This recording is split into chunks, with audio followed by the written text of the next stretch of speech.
Hi guys, it's Sarina Fazan, and thank you so much for joining us for this episode of On the Record. All right, I was just saying, this has never happened to me before in my entire career. This show is supposed to be going live at noon, but the newsroom clock, I was not paying attention to it, and it wasn't real time. So we're actually starting at, let me look at my phone, 12:38. But this is very, very exciting. Thank you. Coming from the studios from CP Communications and Red House Streaming. Joining me from the studio is Jen Meister. Hello, everyone. An attorney with, Yes. Okay, you say, just because I don't want to mispronounce any names. No problem. Older, Lundy, Alvarez, and Koch. And Michael Lundy is a great friend of mine, huge fan. He recommended you to be on this podcast. We have Kristin Votta joining us via from the studio remotely. Hi, Kristin. Hi, thank you for having me. Oh, of course. Okay, so share a little bit about you.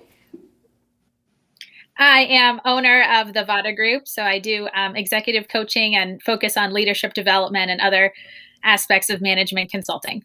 And you have the most beautiful, warm smile on the planet, isn't her? It's so It is. amazing. And Very Kristin, and I know I haven't even gotten to the topic of this podcast yet, but Kristin has a hard out at 1, but we might be continuing to go live. And then we have, okay, Mikhail, am I pronouncing this? You have to pronounce your name for me. He's coming live. He's coming to us live from Paris, France. Yeah, thank you for having me, Michael Malarange from Paris. I'm working in a communication for an health private insurance, and I am an intended parent, and I'm doing this wonderful journey with Kristin. I know, and you know what? And your accent is so beautiful. I took French, all through high school, and I can only say basically bonjour and oui. That's it. Oh, no. But the topic of this podcast is adoption, surrogacy, the generosity of people on this journey to have families. And Jen actually had adopted 2 boys of her own, which we will certainly talk about. And I wanted you here as an attorney too, just to talk about, there's a lot that goes into it. But Kristin and Mikhail, let's start with the 2 of you. So Kristin, you are a surrogate. Can you share your story? And you have 2 beautiful, beautiful children of your own. But share your journey and why you wanted to do this. Thank you. So this is a surprise to, I think, many. And it wasn't something that I knew that I would be interested in, to be honest. I didn't know a whole lot about surrogacy before my friend. She is a very good friend, and she let me know that she had been a surrogate a couple years ago, and that same family wanted to have a sibling. So she was going to do it again. And this was before the pandemic even started last year. And like good friends do, she said, "Why don't you do it with me?" And I had so many questions. And because she was such a great friend, I laid it all out there and did not hold anything back. I asked her why she did it. How did it go? And the more we were talking about it, you see, because she knew my husband and I had decided that we were done having children of our own. We had decided that, and we actually made it so that we were done. Mm-hmm. Okay. All right. Okay. All right. We got it. Okay. And it was a little bit before Valentine's Day 2020. So she knew this, and we were very fortunate that having children and getting pregnant was easy for us, because I know that's not always the case. And so the more she's talking about surrogacy, my sister was in the process of adopting 2 children as well. And so it was something that for me, I was interested in, but I didn't necessarily want to take away from children who needed to be adopted. And I know everyone becomes a surrogate for different reasons. but I decided to apply because I found out that there are certain areas of the world that they make it extremely difficult, if not impossible, for you to adopt depending on who you love. And that's something that I don't agree with. And I felt like this was a way that I could make a little impact as far as that goes. Oh my gosh, I have so many goosebumps as you're talking about that, Kristin, seriously. And Jen, I know that Kristin has a heart out because I have many, many questions for you with this adoption process, but I want to go to Mikhail right now and for you to share your story on when you decided to become an intended parent and what was your journey and how you were led to Kristin.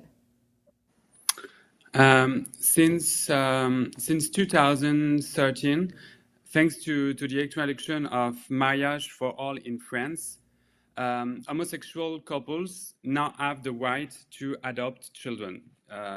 It was new for us, but in reality, it is almost impossible for a gay couple to adopt in France or abroad because we are not given priority.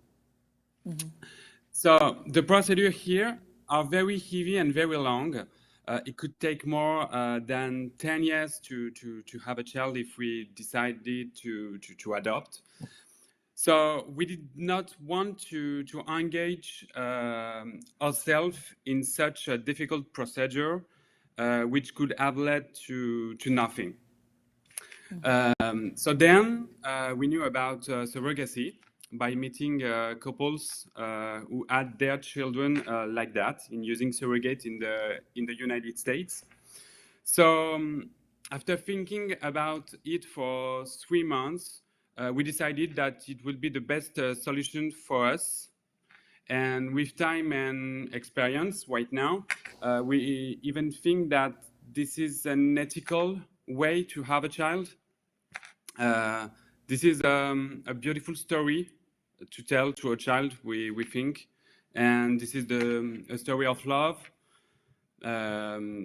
Kristin told us maybe 1 week ago, this is a little bit of science and a lot of love. Oh. And I think this is really true, and this is it. This is a story of science and love, and we are so proud and so happy to have Kristin with us. But this is not an easy way for a French couple to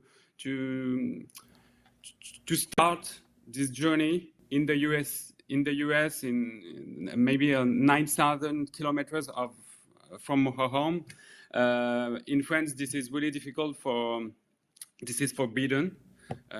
So this is a hard process, but we are so lucky to have Kristin and her family by our side. Wow. I mean, okay, so Jen, when you're hearing both of their stories and you hear Mikhail say, 10 years if they wanted to do the adoption process. I know that the laws are different in every state, but give us a little snapshot of your personal background. I know you also worked with the Department of Children and Family Services for a while because you love children and you're so passionate about children, and now your career as an attorney is so focused on kids. Yes. So tell us about you a little bit. So yes, I've been a lawyer for about 12 years, and I started out working for the Florida Department of Children and Families, and I was prosecuting child abuse cases, abandonment, neglect, when the state essentially has to step in and protect a child and to give the family, the biological family, services to try to rehabilitate that relationship and reunify or place the child back into the home with their parents. Being a parent is the highest and most coveted right and entitlement that you have. And so just as difficult as it is to build your family and to create that relationship, it's just as hard to terminate that relationship. And there has to be very significant safety concerns that just cannot be remedied at that point. And I had spent a lot of years prosecuting these cases, coming into just meeting new people from all walks of life and hearing their stories. And it was very clear to me that my heart was in being an absolute advocate for children. And as we were going through, I was in a specific court hearing. And in Florida, the children in dependency cases are parties, so they have the right to speak and be heard. And the child raised their hand, kept raising the hand, and everybody was just going about their business, for the hearing.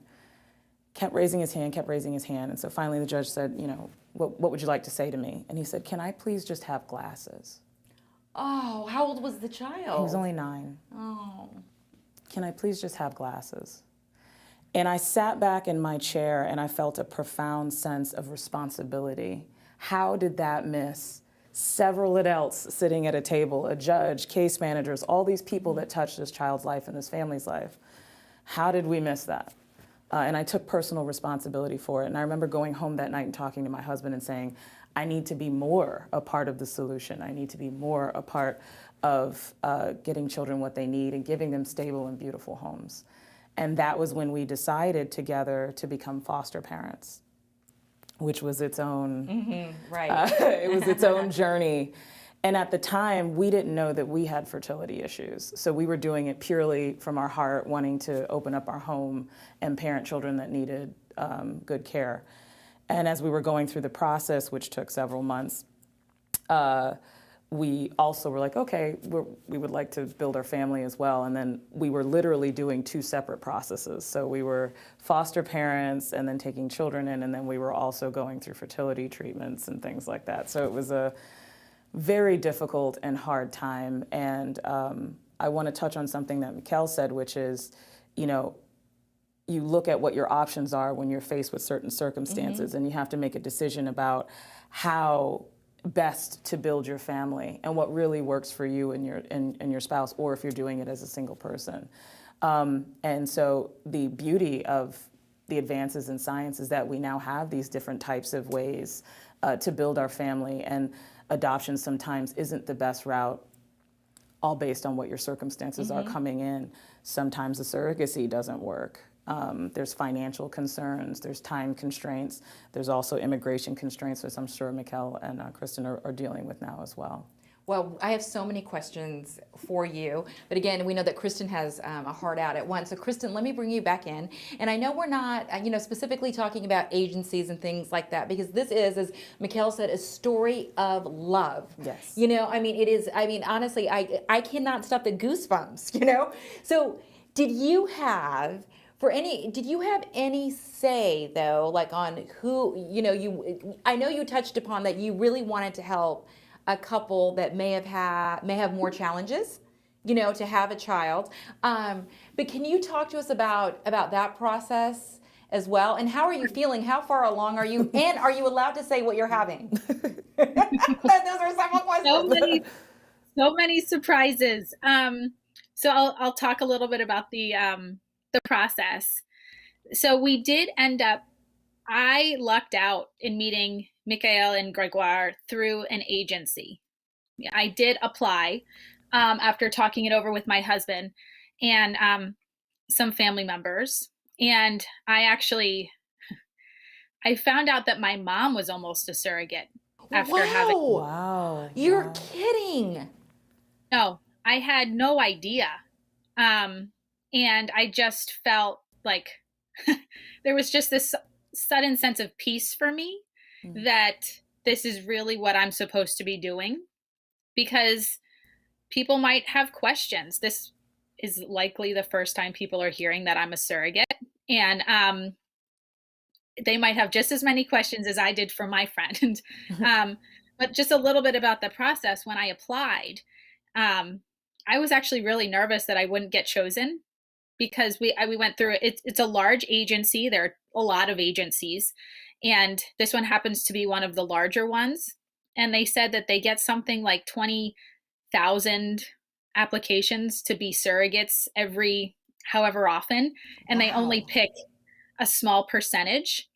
But I think by going through the application process, it debunked any preconceived notion that I had, that I didn't realize I had, about what surrogates do, who they are. We had to prove financial soundness, our finances. We had to prove that we weren't doing this because we needed the money. I needed to go through psychological testing. Kevin had a 90-minute interview to prove that he was on board. And a big, huge kudos to my husband, because without him, this wouldn't be possible. And not just because the agency wouldn't take me on, but because he's such a big support in this. And his role has just been nothing but generosity and love, as Mikhail said. So yes, and as I've told some people in my life that I am one, the biggest comment back was that they were surprised I passed the psychological part. And I did. But it was after that they immediately start with getting some basic contracting stuff done. And they have I didn't go through a booklet to choose what parents I wanted to work with. And they didn't have a booklet either. Sorry. Yeah, so I'm sorry, I didn't mean to interrupt you, but when you were talking about going through a booklet to change your parent, to choose the parents, they don't have that, right? They don't. Okay. They actually have, this agency at least has people who match you. And I, slightly unrelated, I had just started growing my business in Philadelphia because I have family there, and that was a very intentional thing that I did to grow my client base there. And it was going so well right before the pandemic hit. And I said, where do I want to build business next? If it's going to go like this. And I literally said France. Wow. And then when I get matched with these guys, these are not my clients. These are my family. Just like in Philadelphia, I picked Philadelphia so that I could visit family when I went to go work with clients. These guys are now my family that I'm going to go visit when I get clients in France, because that's what I want now, right? I want to be able to go to Paris more often. And it all just seemed to really line up. And because of the pandemic, it's now been well over a year since we met these fine gentlemen, and they have become family quickly. And I know that's not everyone's experience as a surrogate. I don't think it's a coincidence, and I'm incredibly thankful for these two. Well, Kristin, I'm going to keep you on because, again, I know she has a heart out, and I'm hoping that Jen and Mikhail, you can stay with me. But Kristin, so let me ask you this, and I do want to point out that when we take your full shot, you just became also an author. Congratulations on that, controlling the pause. So her book is like right there. Yes, of course, your book is right behind you. So, can you talk to us a bit about how you are feeling? How far along are you, and how that process is going? Sure. So this is maybe a bigger shock to many people now. So I am pregnant, and we are about 11 weeks along and about 70 shots later, because that was one thing that I had not experienced before. But the way that we do this is not my egg, and obviously not my sperm either. That you go through the IVF process, and for the first 10 weeks or so, I was taking medications to make sure that my body did what it needed to do. And we were very fortunate that the first time the transfer of the embryo took. And I've been very safe and very happy and very tired growing their baby. That's so. And so, do you have plans? And again, I'm very mindful because since you have to go, and then I'd like to keep Mikhail and Jen on. Do you have plans then after the baby is born, as you said, that you will go and visit your new family? So that's actually one of the questions when being interviewed as a surrogate and filling out your own profile is some want to be a part of the life after, and some don't. And some parents want the surrogate to be involved and some don't. And even though this is a first for both of us, we said yes. So yes, they have been very vocal and warm and accepting and just above and beyond making sure that I'm okay and taken care of and checking in to see how I'm doing. So yes, I look forward to my own kids going to Paris someday. Kevin too, if he wants. I'm just kidding. Of course, Kevin. He's great. He's great. Yes, I think that I joke around that when we had that first initial meeting to see if, we had 24 hours to decide, did we want to move forward or not? We had a little Skype call and we got off the call and I was like, I want to be with them so badly. And I really think that Kevin clinched it was the joke. Kevin is just such a great guy. And he actually was surprised that I didn't want to be a surrogate sooner. And wow. I did not know that until he was sharing that with these guys. But yeah, he knows that if we want to have more kids later, we are going to adopt. So in the meantime, this is just a really perfect way for us to make the difference that we want to make. And these amazing, extraordinary men get to be parents. They will be phenomenal dads, just amazing. Well, you are amazing. And before we let you go, I'm going to go, and before we go to a commercial break, and then Jen and Mikkel, I'd like you to stay because I know, Kristin, you have, again, a meeting, an entrepreneur always. She's working constantly. Mm-hmm. Do you have any final words before we go to the commercial break? Just that I think if I didn't have someone that I could ask all of these questions to and be really frank about being a surrogate, I probably wouldn't be one now. So I would just love to offer that to people. If you have any questions or concerns or what ifs, yeah, buts, if you're considering doing it, I would just love to I'm here to answer any questions that you have and just be an open book about it. Oh, well, thank you so much. Okay, how can people get a hold of you? Do you want my cell phone number? My email. You know what? Actually, you know what I'll do? We'll share it in the article on how, because that's so generous and so wonderful. So thank you so much for joining us. I know you've got to go, so we're going to go to a commercial break, and then Mikkel, Jen, and we have a lot to talk about. I feel like after hearing, Kristin's amazing journey. Yes. All right, we'll be right back, everybody. I'm Sarina Fazan, and like most people, my skin is a priority. When you look good, you feel good. That's why I turned to South Tampa Dermatology, a full-service medical and cosmetic dermatology practice. Dr. Flynn and her dream team offer the products, services, and procedures I need to keep my skin healthy so I can perform at my very best, and they can do the very same thing for you. It's affordable, and your confidence is priceless. Just head to stderm.com or call 813-872-9551 to make an appointment. Hi, everybody. Welcome back to On the Record. Wow, what an amazing story we're talking about. We're talking about the journey to become a parent. Kristin Votta, who has decided to be a surrogate, was just on the show, but she had a 1 o'clock appointment. We started late, so we had to leave. But I have Jen Meister here, who's an attorney, and Mikkel joining us from France, from Paris. So, Mikkel, after hearing what Kristin said, oh my gosh, how are you feeling? Emotional. Because I remember the first time we've met on Skype and how scared I was, and she's right. This is a sign. This is the best person we can ever dream about. We are building an international family in which everyone has a place. It is so wonderful to experience this. We are so grateful. I have a thought to Kevin, Kristin's husband, who has supported this project since the very beginning.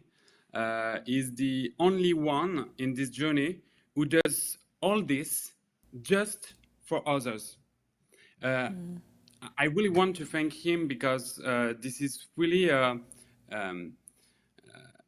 this is. Thank you so much. It's amazing. We are living I think we are living the most beautiful human story of our lives. Meeting Kristin and a family is the best thing that ever happened to us. It is not easy for two gay French people. All of this is normally forbidden for us. So this is not easy to understand how a woman and her family, Kevin and her children, are ready to offer their time and energy for a couple who do not know. We are really lucky that everything went well so far. Kristin's support is very important on all these issues, and It's amazing. this is unbelievable. We are living the most beautiful human story. Mikhail, how long have you been with your partner? How long have you been with your partner? You and your partner. How long have you been together for a long time? 11 years since March 19th. Well, congratulations, because you look very, very young. I mean, oh my gosh. I mean, so I want you to know so Jen is here if you wanted to ask her questions as well. I'm going to go back to you, of course, but feel free with Jen here that you can ask her a question. So Jen, what you were talking about, and you also have two sons that you adopted. Yes. You know, hearing Mikhail's story about, so oftentimes I think we do take it for granted on becoming a parent. You know, I was very blessed when I had Sammy that I was just, able to get pregnant at a later age, and I had her. But I had several friends of mine that had to go through in vitro or decided to go through the surrogate route. And I know we earlier in the show you mentioned about your boys, and you just started to share the story on you and your husband went through in vitro. Yes. And so what happened? So it was a very long process because each step sort of has to be met, and there are some legal complications for that as well. So, for instance, you start out with, okay, they don't really know what the fertility issue is. Most couples go either because they know they're sort of an older age, or they've been trying for some period of time and it's not working. Or they're coming in with different circumstances where they know they're going to have to use some kind of assisted reproductive technology to build their family. So the first step is they just sort of do a complete medical workup of you, blood work and everything else, see if they can find anything. Usually that doesn't really happen. Then the next step is they try medications. So Clomid, there's several medications on it, based on your blood work and your hormones and everything else. That takes time. And I do want to give a very specific credit to the fact that when you're going through this process, all you want to do is be a parent. Right. So every minute, every second, it just feels like a delay. It feels like forever. It feels like you'll never get there. That's why it's almost euphoric when you get matched with a surrogate, or you hear the news that you're pregnant or things like that, because it's just, every moment is so vital. So speaking of that, Sure. and I know you're sharing your journey as Of course. well, when you heard Mikhail say that in France, how difficult it was to even think about the adoption, process, and then, going this route, just as someone who's gone through this, and as an attorney, what is going through your mind? A profound sense of connection to him, understanding how unfair all of it is. And Kristin had touched on this, where they kind of make you go through psychological, speaking to someone. And I actually, my husband as well, we had a therapist for a very long time, because it's not fair. Why can't there's nothing wrong. I would be an amazing parent. He, of course, and his spouse would be amazing parents. And just because of injustices and poor thinking and all of these stereotypes that are not true and not accurate, he has to go this route to build his family. Wow. So it's this profound sense of connection that I feel to him. So Mikhail, speaking of that, did you also have to go through like a psychological analysis, just as Kristin did? No. We have a meeting in Paris with the representative of the agency, and then we just have to present our project and why we decided to choose this way, and not the adoption. And this is when we met the representative of the agency. He is gay, and he understood exactly why we decided to choose this way, because he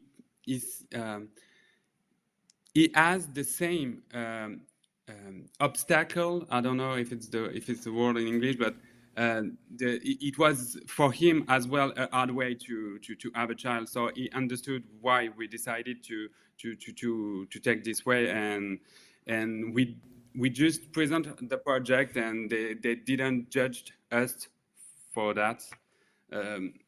If we decided to adopt, this is a long procedure with psychological analysts. They came at home to see if we are a good parents.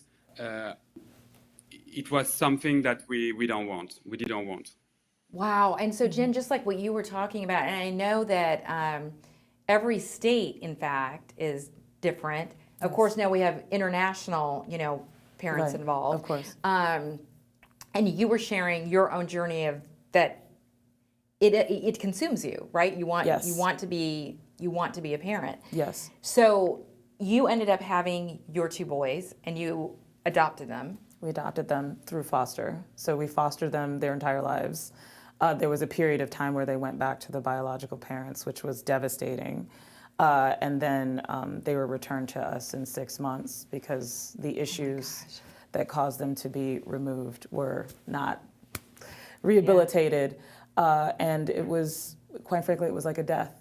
It was like our children had passed away. I mean, honestly, again, goosebumps. I can only imagine. Yeah. So for parents for potential parents like Mikhail, and like Kristin, of course, is already a parent and now is a surrogate. Yes. What advice do you have from the legal side? Are there certain things we need to check? I mean, what do we need to do? From the legal side, it is incredibly important to first reach out. There's several groups, several people who are going through whatever you're going through. And any circumstance that's there's a group for it. Facebook, in person, whatever. Finding those people and then speaking to them freely about your journey, your circumstances, and who they worked with. The absolute most important part of this process is to find competent professionals that not only understand the law and what they're doing in that state or internationally, but also connect with you. It's a relationship just like any other. You need to be able to connect with that person because this is one of the most significant and very difficult types of processes to go through. So you want to make sure that you're in good hands, that they know every step of the way what you need to be doing and how to protect you. Every single player should and must have their own attorney. So whoever's donating, she had said that she was using a donor egg. Whoever's donating would have their own attorney for the contract and negotiating the agreement. The intended parents have their own attorney. The surrogate has their attorney. The adoptive parents, the biological parents, every single role needs to have their own attorney that understands how to protect you in your role so that it ends up in a build a family. And it's so like to hear everything that people go through, right, to become a parent. So, Mikhail, let me ask you, when the baby's born, and are we revealing the gender of the baby? Are we revealing if it's a boy or a girl? Or do we know? Yes, we know, yeah. Are we sharing? You don't have to share if you don't want to. Yeah, this is a little girl. Oh, congratulations. Congratulations. So will you be traveling? Like how does that work? Will you be traveling to the United States when the baby is born? Do you have a name for the baby, or will Kristin bring the baby to you? How is that going to work? Yes, we will be in the US 1 week before the delivery, and then we have to stay in Florida for 3 weeks after the delivery. So this is a total of 1 month, and we're gonna be with Kristin and her family for 1 month. It's gonna be great, and we are so exciting. I can't wait. Well, you know what? When you are in the United States, Jen and I want to meet you too. So you have to make sure to come back to the studios. Now, Mikhail, before we let you go, do you have any questions for Jen at all? Not a question, but I'm very admirative of a story, because she adopted 2 children before knowing that she has fertility issues. So I'm really admirative, and she said something really true. This is a personal choice, and adoption is a choice that it is not something which be great for everyone, and surrogacy as well. This is really a personal choice, and this is something really well she said. Well, we so appreciate you joining us. And, of course, the show is live right now on Facebook and YouTube, but the video is there always. And your story, Mikhail, was so amazing. And just thinking of, oh my gosh, the only thing that you want is to be a parent, So we really thank you for being on this podcast. Once again, I can't wait to meet you in person. And we really appreciate it. Thank you so much. I will go to your studio when I will be in Florida, for sure. Yes, we can't wait to meet the baby. We can't wait to meet the baby. Thank you, Mikhail. So, Jen, before I let you go, though, Sure. so for people watching at home, again, Yes. and you gave great advice, and you also said something earlier, as Mikhail had pointed out, that it is like the only thing people want really is to be a parent, and it seems like something you shouldn't have to work as hard for, right? Yes.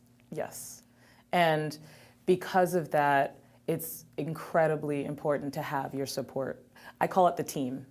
You have your lawyers and your professionals that are protecting you on one side. You should also have sort of your mental health professionals that are protecting you on the other side. Your family, your team, your cheerleaders, because it is in a very, very emotionally difficult type of process to go through. And you tend to sort of struggle with, why is it so much easier for others than for me?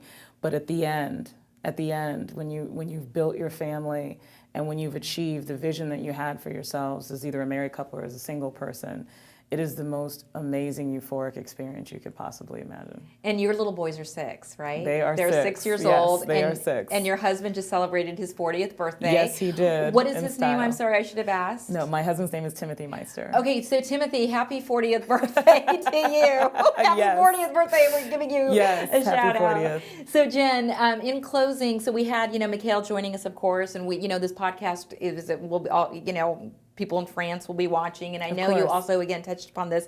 There's people from multiple states that watch. So we're here based in Florida. The CP Communications and Redhouse Streaming is actually in St. Pete. I know your law firm is in Tampa. Yes. But for people who maybe live, in France or in a different state, you said go to social media, go to Facebook, or go to try to find the right person. And is it recommendations too as well? To me, it's very referral based because, like I said, the relationship is just as important as the competence and the knowledge. And so what I was saying was reach out to other individuals who are, going through a similar process that you're going through, whether they've chosen adoption or whether they've chosen surrogacy, because they will be your best resources to link you up with the types of professionals that you should be working with. They'll be able to tell you competence and service and the types of things that you want to know when you're deciding who to work with. Well, gosh, it was such a pleasure to have you on. Michael Thank Lundy, you. I owe you one because I called Michael Lundy and I said, hey, is there anybody in your firm that you would recommend? So it was so nice to see you. I'm sure you will be back on this podcast.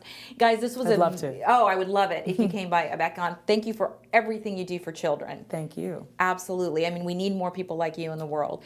I know, guys, this was a very sensitive topic, but this was also a topic that people reached out and wanted to talk about. So we always encourage people to tell us what you want us to discuss. You can follow me on all my social media platforms, Facebook, YouTube, Twitter, LinkedIn, Instagram. I mean, all of There's so those. many. Yes, there's so many. Thank you so much for watching, everyone. Have a great, great day, and we do apologize for the late start.